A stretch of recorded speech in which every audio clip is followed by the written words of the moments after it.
The United States is in a perpetual state of war because the bankers control the politicians and they read the script as given to them by the banksters, and they make huge amounts of money off of this. What this gentleman is saying about the United States not wanting war, not wanting to get involved is like Iraq 2.0. It's a repeat of the same rubbish that was said, oh, we don't want war, war is a last resort. That's absolutely untrue. It's a lie. Those that are in government are nothing more than prostitutes who are carrying out the orders of those who are in charge of them, and those that are in charge want another war. And part of that is what we discussed earlier, the Greater Israel Project, to destabilize any Arab regime which might have any kind of autonomy and self-determination. Any regime in the Arab world that is not an absolute puppet cannot be tolerated. And who are the nations that we target?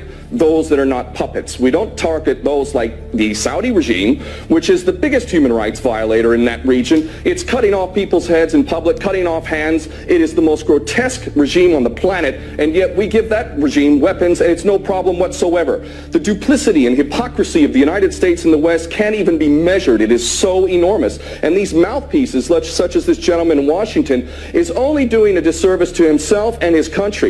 And the fact is that American sons and daughters will get involved in this yet again, and these chicken hawks who are pretending to care about the Syrian people are going to be sacrificing not their own sons and daughters. I would like this man to send his sons and daughters and his grandchildren off to Syria when this turns into a greater conflict, because this is what we're flirting with, is a world war, a third world war. This is not a joke. We are flirting with a third world war on the basis that apparently we care so much about the Syrian people, just like we care so much about the Iraqi people and the Afghani people. The only people that buy this sort of stuff are either bought-off prostitutes or the dumbest of the dumb. And we're also led to believe that Assad is the dumbest idiot dictator on the planet now, isn't he? Because he invited UN inspectors to come in, and he brought them in. On the very day that they come in, he decides to attack his own people 10 miles away from where the inspectors arrive.